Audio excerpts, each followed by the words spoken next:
On commence ça en grand quand même, 2026, Sacha, avec une invitée hors pair. Je suis pas si grande que ça. Hein. Oh non, mais quand même, on est vraiment excités de t'avoir, Valérie Tétrault. Très heureuse d'être là. Merci pour l'invitation. Merci à toi. Mais là, ça fait longtemps qu'on travaille là-dessus. Là. Ça fait longtemps qu'on t'attend. Depuis 2025, quand même. Oui, depuis 2025. Et on va te présenter parce que Valérie, tu es une ancienne joueuse de la WTA. Tu as été nommée la première femme directrice de l'Omnium Banque nationale présentée par Rogers à Montréal. En plus de ça, tu es la seule femme directrice d'un tournoi du circuit Masters 1000. Encore aujourd'hui? Encore aujourd'hui. Wow! Et tu es également vice-présidente des communications et des tournois professionnels pour Tennis Canada. Quand même. Merci pour l'introduction. C'est pas pour rien. Et il faut dire aussi que tu aurais été reconnue comme l'une des 5 personnalités à surveiller lors des Canada Sports Business Awards. Du côté de Toronto. Toronto, pourquoi? Pourquoi faut pas prononcer le deuxième T. Toronto. Toronto. Toronto. Exactement. OK, Toronto. Pas Toronto. Toronto. Mais explique-moi pourquoi ce prix-là. C'était une belle marque de reconnaissance. Là. Je m'y attendais pas du tout. C'est un prix, en fait, pour reconnaître un peu la relève, finalement, dans justement le monde business sportif du Canada. Donc, j'ai eu la chance de rencontrer des personnalités super intéressantes aussi. Puis bon, c'est le fun de voir qu'au final, on contribue un petit peu à continuer de faire avancer aussi le sport, disons, dans son entièreté à travers notre humble petite contribution. Là. Oui, t'es humble, mais t'as quand même réalisé beaucoup de choses, hein? Pas mal. Parlons de 2025, comment c'était cette saison? Comment ça a été la saison 2025? Il me semble que pour le tennis canadien, ça a été incroyable. Grosse année. J'ai l'impression que c'est le cas depuis quelques années maintenant où vraiment, les résultats sont au rendez-vous. C'est vrai que par rapport à 2024, il y avait peut-être eu un petit ralentissement là, au niveau des résultats, je dirais, sur les scènes internationales. Donc, les résultats de nos athlètes professionnels. Mais là, 2025, je pense qu'au final, c'était au-delà de nos attentes parce que je regarde la profondeur, surtout des résultats, dans ce sens où on avait plusieurs athlètes qui performaient semaine après semaine. Ça a été bien évidemment l'éclosion aussi de certaines vedettes, Victoria j'ai envie de dire. Mboko. Oui, entre autres, pour ne pas la nommer. Et un retour aussi pour Félix Auger-Aliassime, qui, j'ai envie de dire, est mérité parce que Félix, s'il y a quelqu'un qui travaille très fort, c'est bien lui, qui a vraiment le souci de tous les détails. Donc, disons que ça promet pour 2026, même si on ne prend rien pour acquis. Puis, on sait qu'on devra continuer de travailler, évidemment, pour pouvoir répéter. Parle-moi un peu de Victoria Mboko, son ascension. Là. Elle était, 300... presque 350e au début de l'année 2025. Et maintenant? Et là, maintenant, elle est comme dans le top 20. Elle fait partie vraiment de celles qui sont identifiées pour éventuellement, dans un proche avenir, pouvoir espérer remporter un tournoi du Grand Chelem. Puis ascension comme celle-là, ça représente quoi côté marketing, côté bourse? Côté argent, là, elle a remporté combien, disons, là, dans l'année 2025, dans la saison? Bonne question pour ce qui est de ses bourses au total en 2025. Mais on s'entend que sa vie a changé complètement depuis son titre à Montréal. Déjà, lorsqu'elle s'est présentée à Montréal, sa réalité avait quand même pas mal changé parce que elle avait amorcé son ascension au classement de la WTA. Mais là, tout d'un coup, elle s'est retrouvée sous les projecteurs. Et je l'ai vue récemment, là, au mois de décembre. On a fait une visite au Parlement à Ottawa avec elle. Elle a eu la chance de rencontrer le premier ministre Carney. Et je parlais à son agent, puis elle revenait justement la veille d'un événement organisé par Chanel. J'allais le dire, défilé Coco Chanel dans le métro. Là. Voilà. Je l'ai vu. Et son agent me disait que le lendemain de la finale du tournoi de Montréal, il recevait justement une note de Chanel qui déjà voulait discuter de Victoria Mboko. Donc, c'est pour dire à quel point ce titre-là a fait une énorme différence pour elle. Mais là, c'est du nouveau à gérer. Hein? C'est pour ça que je dis que des fois, il faut faire attention. Là, dans une année 2, déjà, si elle pouvait, disons, se maintenir au classement par rapport à où elle est présentement, je pense que déjà là, on pourrait se dire mission accomplie parce que c'est une grosse bouchée, disons, qu'elle a pris en 2025. Et Boucher, par rapport à la bourse qu'elle a remportée à Montréal, c'est combien, là, la bourse à Montréal? La gagnante, l'année passée, a gagné 750 000 US à notre tournoi. Et là, ça va augmenter parce qu'on approche de l'égalité des bourses, enfin, à l'Omnium Banque Nationale. Là. Donc, pour vous donner une idée, là, chez les hommes, en 2025, la bourse pour le champion était à 1,1 million US toujours. Mais ça nous donne déjà une petite idée quand même de ce qu'elle a pu ramasser dans l'écart l'année. entre les hommes et les femmes, ça a été beaucoup discuté, là, l'écart, de trouver l'égalité à ce niveau-là, mais est-ce que le tournoi des hommes, typiquement, rapportait plus d'argent et donc les bourses sont un pourcentage des revenus? Est-ce que c'est comme ça que ça fonctionne? Ou c'est vraiment une décision purement... on fixe la bourse à tel montant? Je dirais en fait que la plus grosse différence à ce jour entre les revenus du côté du tournoi masculin puis les revenus du tournoi féminin, c'est vraiment les droits télé. OK. Et c'est ça qui explique la différence qui existait. Là, on est sur le point de négocier une nouvelle entente là, du côté de la WTA pour les droits télé à l'international et on espère quand même que ce sera une meilleure entente que la précédente et donc il n'y aura pas un aussi gros écart, là, mais c'était à peu près du 10-1 pour vous donner une idée là, entre les droits du côté de l'ATP et les droits du côté de la WTA. Juste pour expliquer ce concept-là, pour comprendre, c'est intéressant. Les droits télé de la WTA, quand vous négociez, c'est vous, l'Omnium Banque Nationale, qui négocie avec la WTA? Non. C'est la WTA qui négocie les droits télé avec, exemple, ESPN? Avec tous les TSN, diffuseurs. Sportsnet, Exact. tout le TVA monde. Sport, Exact. C'est ça. Exact. Et donc, est-ce que c'est seulement pour le tournoi de l'Omnium Banque Nationale ou il négocie pour l'ensemble du portfolio de l'année? Pour l'ensemble du portfolio. Et donc lorsque c'est négocié, ces sommes-là, puis ils s'entendent sur une somme X, cette somme X est alors distribuée à tous les tournois du même type en proportion. Donc, j'imagine les grands chelems en ont plus. Bien, les grands chelems, c'est pas la WTA déjà qui les gère. Donc là, chaque grand chelem est indépendant. C'est ça qui est un peu compliqué au tennis. Là, on a un système de gouvernance avec beaucoup d'intervenants finalement parce qu'on a déjà les 4 grands chelems qui sont indépendants. On a l'ATP, on a la WTA. Et là, de plus en plus, on parle d'une fusion de l'ATP et de la WTA pour ce qui est de tous les aspects commerciaux, justement, du sport, ce qui sera intéressant de continuer à suivre. Ça fait 3 ans qu'on en parle, ça fait 3 ans qu'on travaille là-dessus. Et après ça, en plus, il y a l'ITF, donc la Fédération internationale de tennis, qui gère, par exemple, les rencontres de Coupe Davis, de Billie Jean King Cup et tous les tournois Challenger et autres. Donc, ça fait beaucoup d'intervenants pour essayer d'aligner, finalement, certains des aspects de notre sport. Donc, vous êtes dépendant de cette entente-là qui est négociée. Exact. Et c'est comme ça que les droits télé, l'argent...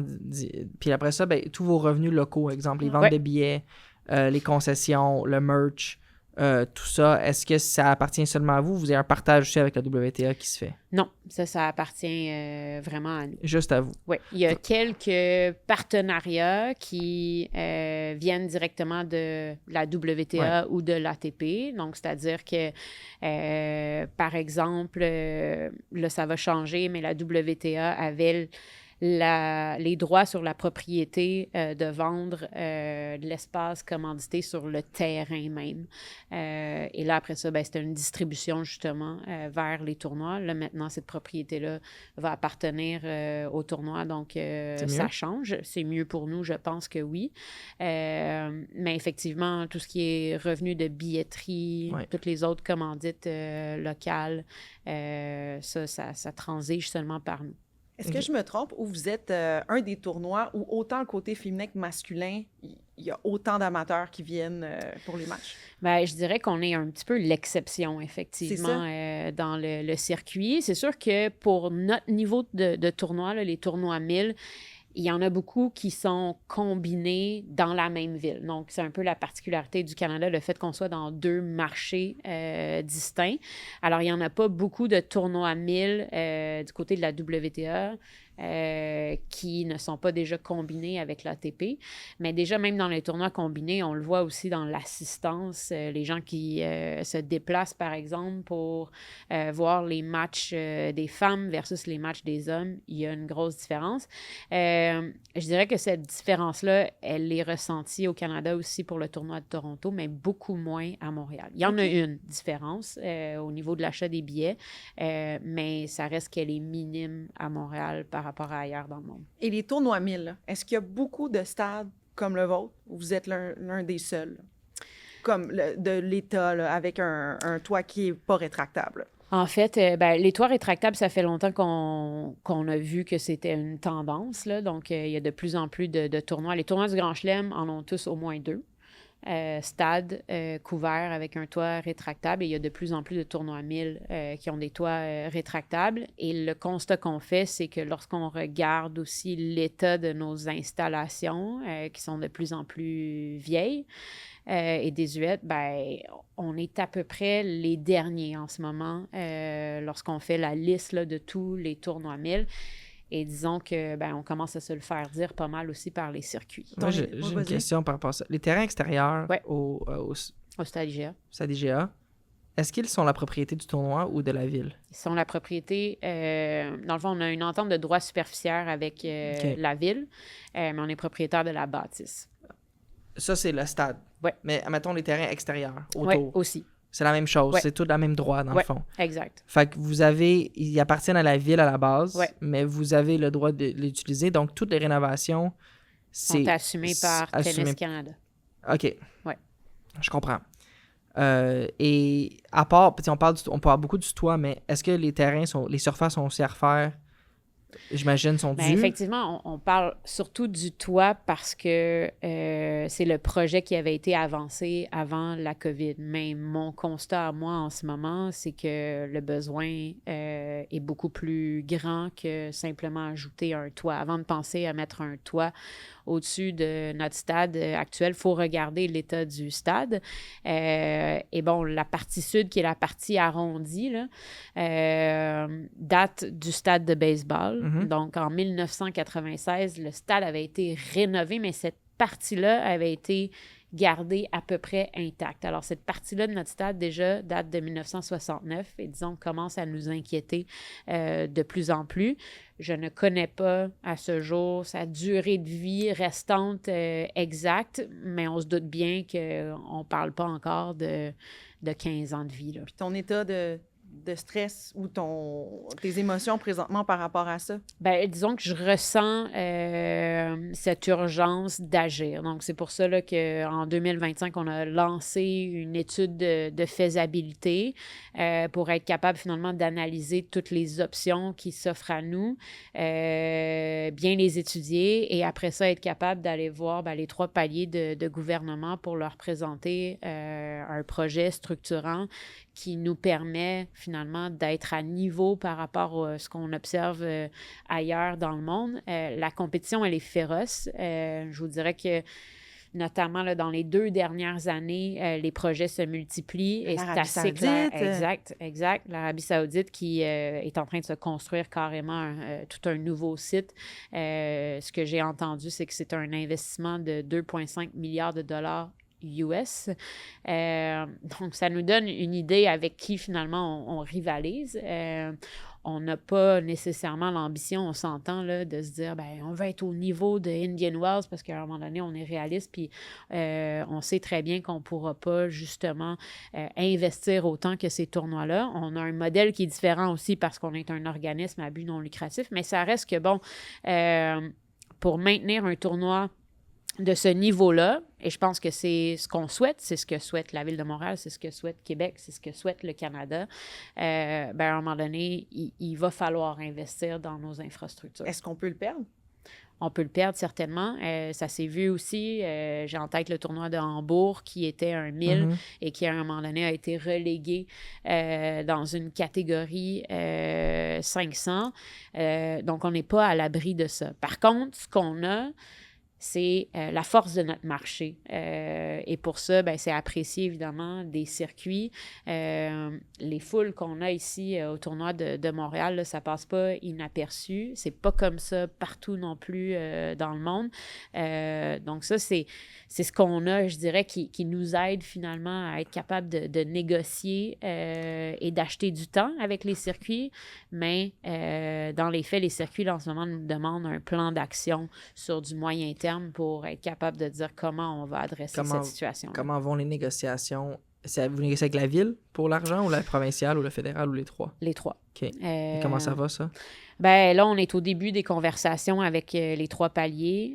Évidemment, du côté de la ville, il vient d'avoir un changement. Donc, on a hâte de pouvoir reprendre les conversations. Parce que ça avait commencé dans l'administration précédente. Ouais. Puis j'imagine que ça n'a pas mené à grand-chose. La bonne nouvelle, c'est que tout le monde reconnaît le besoin. Je pense pas que personne n'a besoin d'être convaincu, finalement. Oui, c'est ça que je veux dire. Fait que c'est quoi qui bloquerait? Ben là, le plus compliqué, forcément, ça va être de bien travailler la structure financière, finalement, du projet, qui, dans le contexte actuel, peut fonctionner autant pour les trois paliers que pour Tennis Canada aussi. C'est ça, parce que, puis, sens-toi à l'aise, je veux pas mettre personne sur le spot, mais je réfléchis pendant, tu sais, il y a des projets, des fois, on en a parlé dans le passé, des projets comme la Coupe du Monde, puis on a exprimé, moi j'ai exprimé beaucoup, puis Jen aussi, la déception de ne pas le voir, ou avoir la France, le camp de base, Alexandre Pratt avait.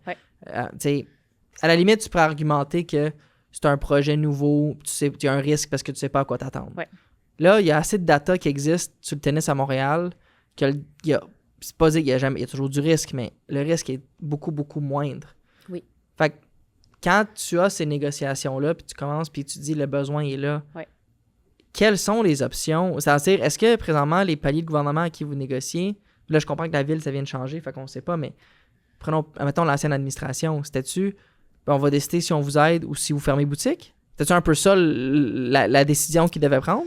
Ben, ça va être un peu ça, oui, les conversations, parce que nous, étant Tennis Canada, assurément, on ne sera pas capable d'investir des sommes aussi importantes que ce que ça va prendre.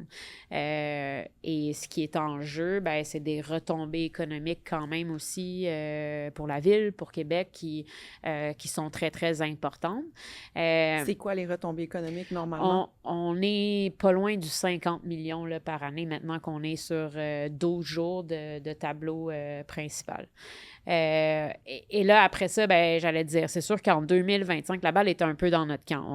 On savait qu'il y avait une ouverture de discuter et c'est pour ça que, ben, pour nous, il fallait faire nos devoirs, compléter une étude sérieuse et arriver finalement avec ce qu'on pense être la meilleure option. Donc, là, on arrive là, dans finalement les derniers milles de cette étape-là pour être capable justement de pouvoir discuter, négocier ce qui pourrait être la structure financière parce que, de ce projet. Moi, je vais à ce tournoi-là depuis que... Qui est tout petit? Oui, plus jeune. Petit, ça fait longtemps que je le suis. C'est pas nouveau. C'est toi qui J'osais dis. pas aller là. On se connaît pas assez encore. C'est correct. Je t'avais une pancarte sur le pont un matin. L'orgueil, il fait longtemps qu'il est mis de côté un peu. Non, Avec mais la tu sais, ça fait longtemps. Ouais. Ouais, c'est ça. Ça fait longtemps que je vais à ce tournoi-là. Puis une chose que je remarque, c'est niaiseux, mais tu sais, nous, on est avec Laurent, on est propriétaire du Pain dans les Voiles en Villeray. Ouais. Puis, tu sais, Ouais, on tu vivait parles de souvent Laurent vient de Duvernay. Tardif. Ouais. Ouais, tu sais, puis on voit la différence d'affluence la semaine Ben, c'est du clair. tournoi, tu sais. Puis ça, je sais même pas si c'est compté dans les retombées économiques. Hey, moi, le Tu sais, tapéo, là, c'est que- ma deuxième maison. Ouais. Là. Le tapéo pendant Ouais, le mais il tournoi. pourrait avoir un ouragan, puis tu y serais quand même. Ouais, je sais. Fait que je veux dire, rendu là. Les churros, Tu on en sais, veut. c'est ça, tu sais. OK. Mais, non, mais exactement. Fait on le voit, on le sent. On dirait, je m'excuse d'être aussi catégorique, mais de ne pas le financer, ça serait tellement honteux. Ben, Tu sais, dans le sens, moi, je peux le dire, je sais que tu es en égo, tu peux pas. Mais c'est juste que je vous comprends pas pourquoi Qu'est-ce que- ça ouais. se bloquerait.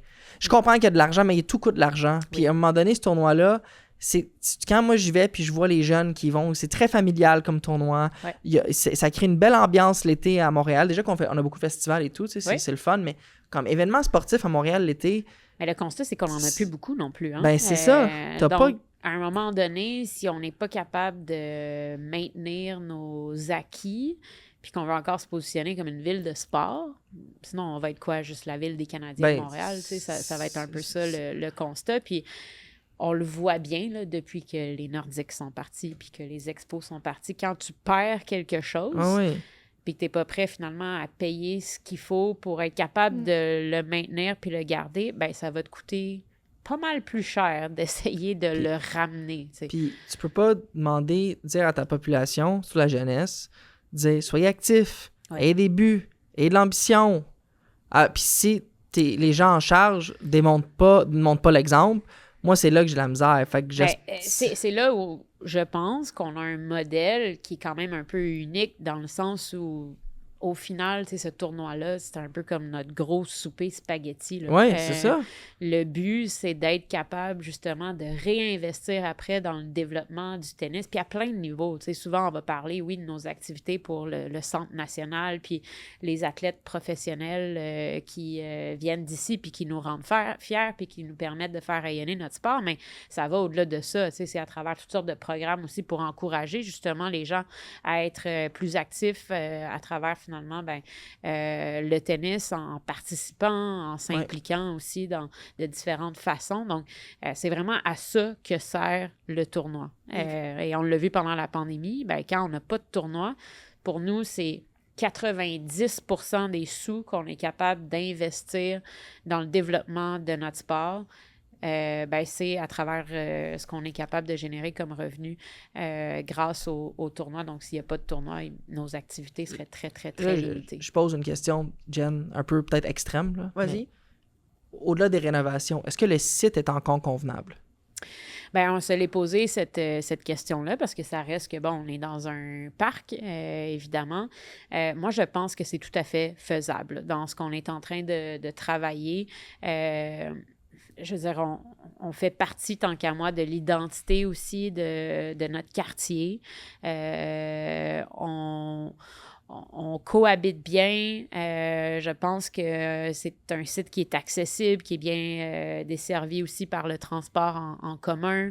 Et après ça, ce que ça fait, c'est aussi que ça nous donne des installations qu'on est capable de redonner, entre guillemets, à la communauté parce que les Montréalais peuvent jouer à longueur d'année au stade IGA. Donc, je pense pas qu'on a besoin d'une tonne d'espace de plus là, dans le parc Jarry. Je pense qu'il y a manière de travailler avec ce qu'on a puis de quand même être capable d'amener ça à un autre niveau. Là, le temps file. Oui. J'ai une question par rapport à ça. C'est quoi le délai? Est-ce que ça se peut que ce soit la dernière édition du tournoi cette année si on fait rien? Ou non, c'est quoi le délai? On n'en est pas là. Mais assurément, il faut que, je dirais, d'ici la fin de cette année, j'ai quelque chose de concret à donner à la WTA et à l'ATP sur la suite des choses. Donc, 2026, je pense que ça va quand même être une année déterminante là, pour connaître les intentions, justement, aussi des 3 paliers de gouvernement et d'arriver, finalement, avec des intentions concrètes. Puis peut-être un dernier mot, dernière question sur la bataille des sexes là, qu'on a vue là, pendant le temps des fêtes, c'est ça? Avec Sabalenka puis Kyrgios, qu'est-ce que tu en as pensé?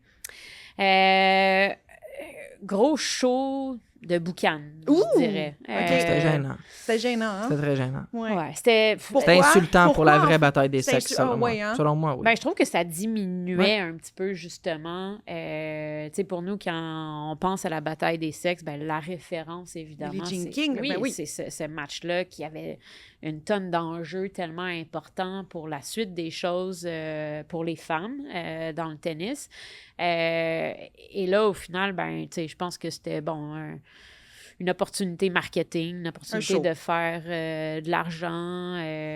On a changé les dimensions du terrain de Sabalenka parce que les études démontraient que les femmes couraient 9% moins vite que les hommes. Puis donc, on voulait qu'elle ait moins de terrain à couvrir. Mais honnêtement, si je suis une autre joueuse du circuit de la WTA, peut-être que je vais voir Aryna Sabalenka puis je lui demande un peu, tu sais, elle, c'était quoi son but, finalement, d'accepter de faire ce match-là et ces conditions-là? Parce que le match est terminé, puis les deux ont dit, peut-être qu'on pourrait refaire ça l'année prochaine. C'est l'argent?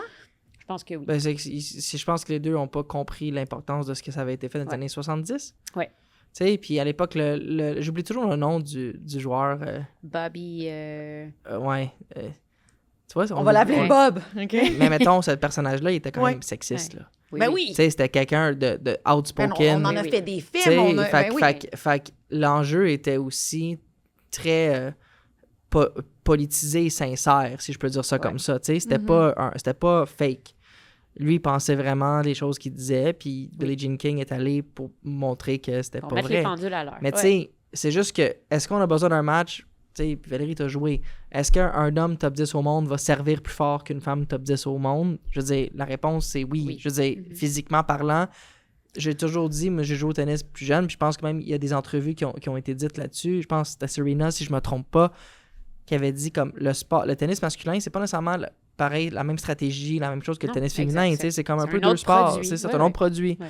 Fait que moi, le fait de faire un match comme ça, de bataille des sexes, pour un peu dire comme c'est comme si on comparait le même produit, on compare pas le même produit.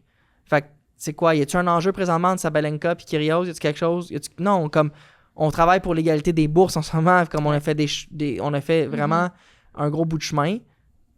Je trouve que ça fait juste, moi je trouve, insulter ce qui a été fait dans les années 70. Moi j'ai perdu le temps. C'est pour ça que je questionne un peu le but aussi de ce match-là et de Sabalenka spécifiquement, parce qu'au final, bon, si elle avait gagné, on aurait dit que Kyrgios a à peine joué dernièrement, que sa partie du terrain était plus sur les réseaux sociaux que d'autres choses. Mais même aussi. sur OnlyFans, si je me trompe aussi. pas. Kyrgios rentre sur OnlyFans? Ah, ouais. Toi, tu l'as-tu? Est-ce que j'ai un compte OnlyFans? Non, je pense que si tu pouvais avoir négatif... Il reformule la question quand même. Si faut que si c'était possible d'avoir negative followers, je pense que ça serait moi. Moi, je te suis. Ben écoute, Charles Hamelin, on va se parler. Travailler un peu. Puis... Charles, si t'écoutes, c'est pas ce que tu penses. Je pensais jamais que j'allais poster. C'est pas ce que tu penses. Elle est vraiment rouge en ce moment, mais c'est pas ce que tu penses. Mais non, mais c'est parce que je me suis dit, Kyrgios, c'est vrai, il est sur OnlyFans. Puis juste pour préciser, parce qu'il y avait un bon point, j'ai précisé la question, mais je réitère, je n'ai pas de compte OnlyFans comme compte de contenu et non plus comme compte de viewer. J'aimerais juste mettre ça au clair pour tout le monde qui nous écoute, pour Chaos qui nous permet de faire la balado ici. Pour moi, nous j'étais prête à tout en venant ici, sauf ça. Écoute, c'est clair que ça va être repris. Avec Jen, tu vas dans plein de directions. On parle de business du sport, on se ramasse à se marier dans le terrain de baseball entre deux personnalités d'OnlyFans. Le business du sport, les athlètes qui vont sur OnlyFans, parce qu'il y en a de plus en plus, by the way. Ça, c'est une autre question. Mais je suis flattée que tu m'aies posé la question si je l'étais dessus. Pour vrai, je pensais jamais me faire poser la question. Déstabilisé, ça. Oui. Mais moi aussi, je me suis déstabilisée moi-même. Mais, Charles, c'est pas ce que tu penses, même, je te dis là. Sur ce... Okay, we're good. Oui. Merci tellement d'avoir été avec nous. Là, on a un quiz, mais je vais te laisser parce que je sais que tu es pas mal occupé présentement. Donc, ça va être comme Monsieur OnlyFans qui va répondre. Puis, sache que si jamais tu as besoin qu'on passe des messages à la ville parce qu'ils vont pas vous donner l'argent, ça va me faire plus que plaisir de le faire. OK? C'est un grand plaisir. Pour moi, ce dossier-là, il se règle en 5 minutes. Ouais, il va aller sur l'autoroute avec sa pancarte pour toi. Oui, c'est bon ça. De ma cellule excuse. Je vais aller préparer mes pancartes d'abord. C'est parfait. Mais merci encore. Ça a été un plaisir de discuter avec vous. Merci. Ouais, merci Valérie.